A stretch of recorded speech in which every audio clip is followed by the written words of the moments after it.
My very essence begins to wane. Sweet, sweet agony.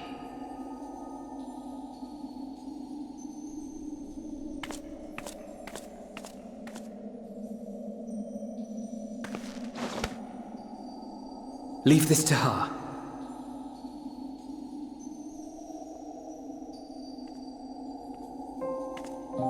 Come to deal the coup de grace. Good. Watching you struggle against the inevitable is bad comedy. Erase me from existence, soul and all.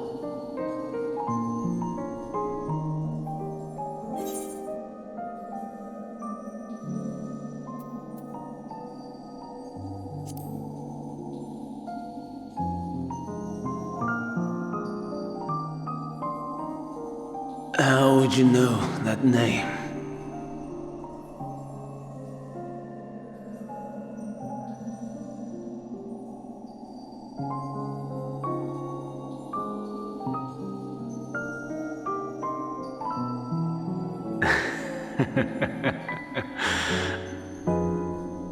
Then it was you. In Elpis. With Emmett Selk. The final pieces fall into place.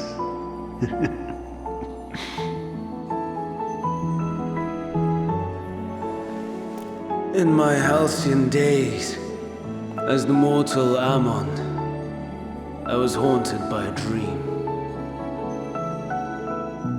Night after night, the faceless multitude, the voiceless cries, shards of shattered memories. But slowly, the fog began to clear. This was Elpis. And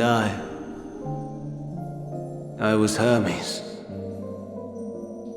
Recurring though it was, I paid this dream little heed.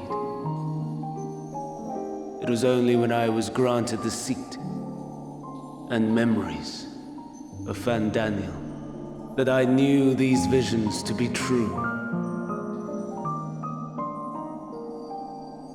They were the memories of Hermes that he himself erased using the power of Kairos.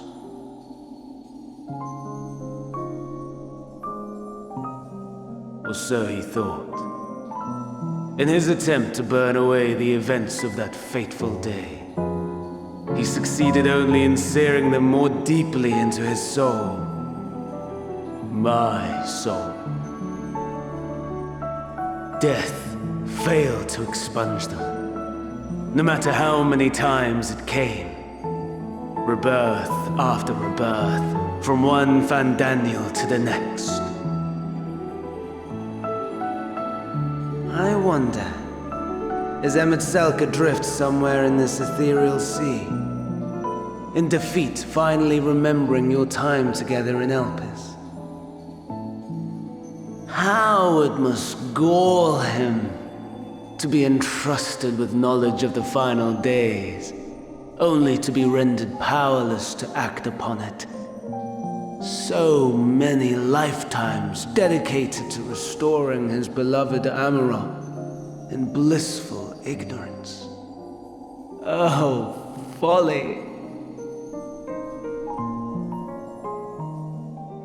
But make no mistake, my life as Hermes is not the reason I invited the world's end. I have lived. I have struggled. I have dredged the very depths of despair. And in the detritus of existence, I found the truth. I served a great ruler, powerful beyond measure. The world his dominion. Yet even he and his vast empire were destined to fall, to become one with oblivion. At the end of life's journey, lies only death.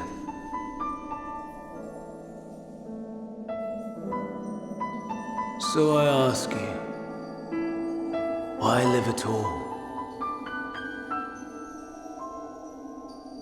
We betray, we torment, we murder. We are wicked, spiteful creatures, without exception. If life is so sacred, so precious, why fill it with such misery? Man wallows in a hell of his own making without purpose or meaning.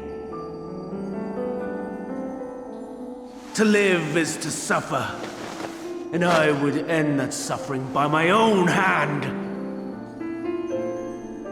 It matters not if it flies in the face of all believed right and just.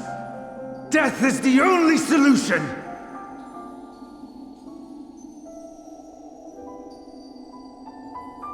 That is my truth, my answer to the question.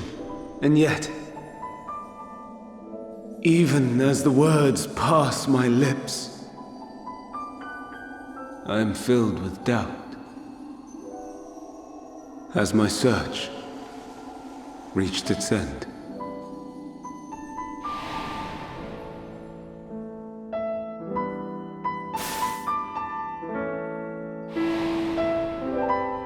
Was this the only way?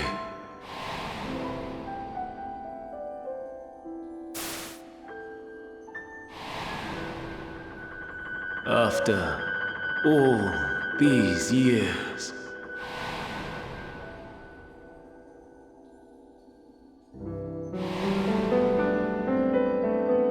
is this the answer I was hoping for?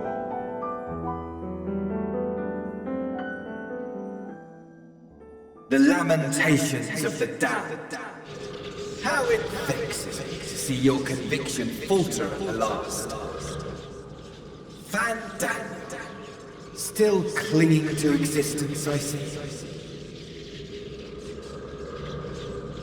You, who champion death so fervently, unwilling to accept your own, refusing to be purified and swept into the sea of souls. As do I. We prisoners to men, watching as the world turns.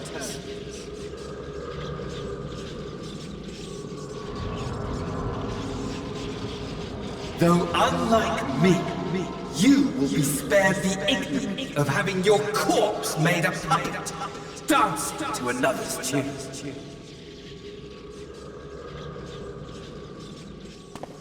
Is that Arsahi? How very astute. But let me be clear, I have not come to consort with the likes of you.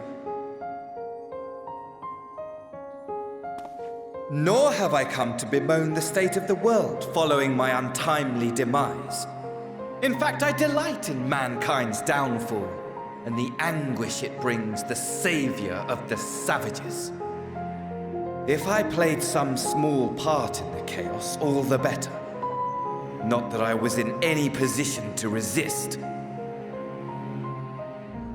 But to be made accomplice to the betrayal of Lord Xenos. I would die 1,000 deaths to exact my vengeance.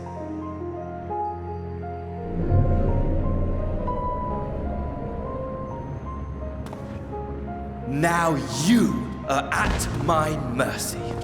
I shall drag us both into oblivion, and you will never see the fulfillment of your magnum opus. Even should you be reborn, your desperate search for answers must start again.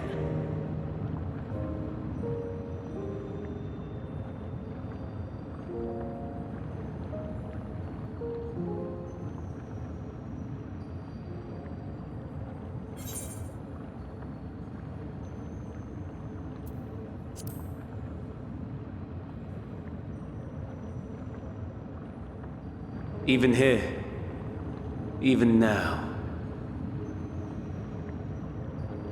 You have every right to hate me.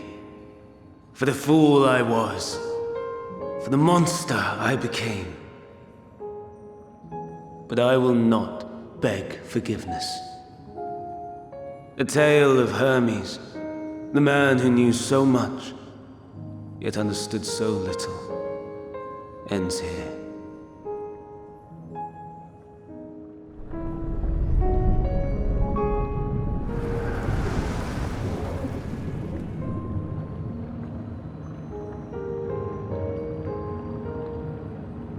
Don't try to follow me. I had more of you people than I could stomach in life. Never mind in death. Likewise. I pray we do not meet again. You had better hope not.